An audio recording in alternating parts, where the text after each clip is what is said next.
4K Downloader is a simple solution for downloading high quality videos from YouTube and other social media platforms for use at a later date. You can download the smallest resolutions all the way up to the 4K resolution, including 3D and 360 VR videos. Whether you want to download just the videos, an entire playlist or an entire channel, or if you would just like to do audio MP3s, this program is the one for you. Try it now for free, or if you'd like to get the personal or the pro setup, click on the link down below and continue to support this channel. Hey there and welcome to another Dave Does, and today we're checking out some Halestorm and Break-In featuring Amy Lee. Now, quick disclosure, because I am all about giving honesty on this one. I have actually heard this. I did this video for a reaction video, and for whatever reason this didn't record or the video got deleted, so I have recorded a reaction video for this, but I wanted to do it again because I did enjoy the track. I'll give my honest feedback but it's still at the end, but I did enjoy it and I thought, well, do you know what, I don't want to not share it, my thoughts on it. So it was going to be done as a musician's react video, and that one got lost on my second channel, so make sure you check out my second channel, Musician React, where we cover videos in a lot more detail, a little bit more research behind it, a bit more, we do a little bit of synopsis on the song, lyrics, stuff like that. Here I just listen to it, rock out, and tell you what I think at the end. So but let's go check out some Halestorm and Break-In featuring Amy Lee. We've got the new merch store is now up and running, so we've got the That's How Dave Does It t-shirts, hoodies with the Music Is Life logo and logos and stuff on the back. We've got the mugs and some other bits on there, so please, if you want to support the channel, that's a great way to do it. Let's do it. Halestorm and Break-In. Count it in. 3, 2, 1, go.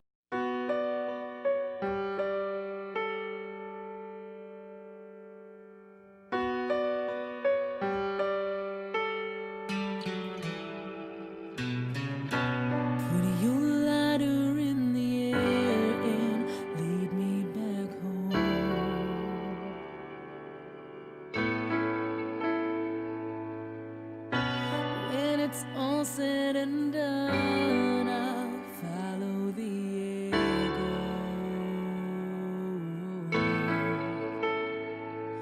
I hear you night after night calling out my name. Ooh.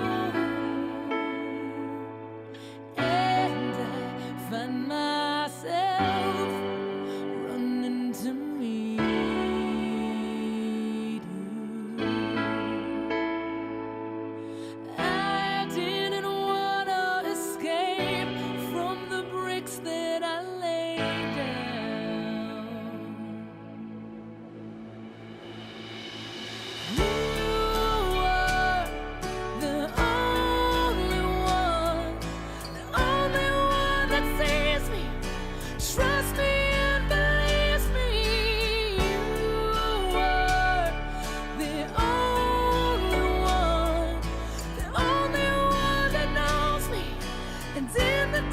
To show me, yeah, it's perfectly reckless.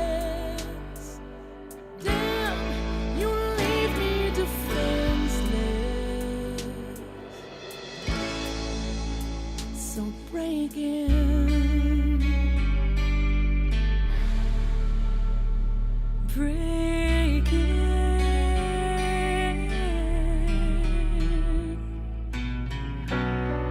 You let me fall apart without letting go.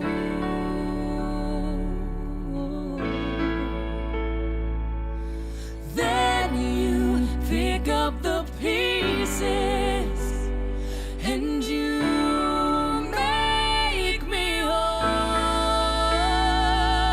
I didn't wanna escape from the bricks that I laid down.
breaking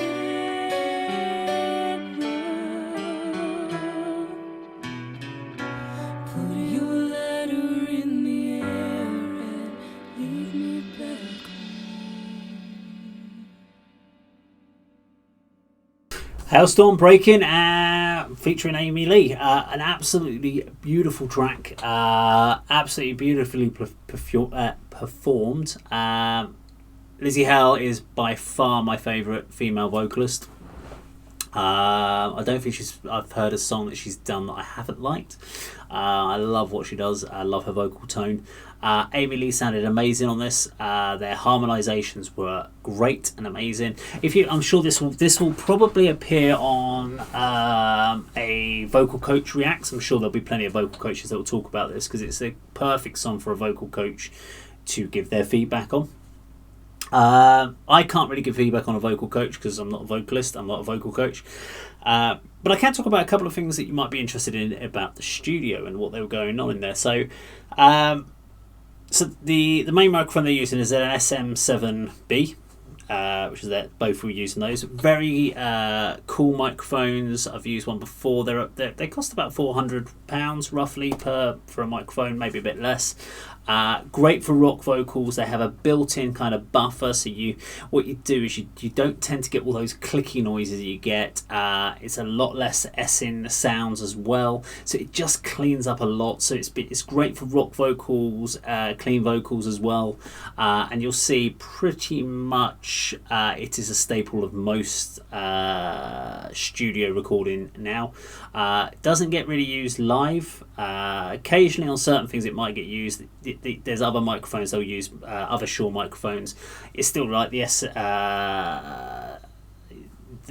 of the standard, the SM8 sort of ones, the kind of the standard. So I've forgotten the name of the actual microphone there. I just went a bit blank. But yeah, it's a cool microphone.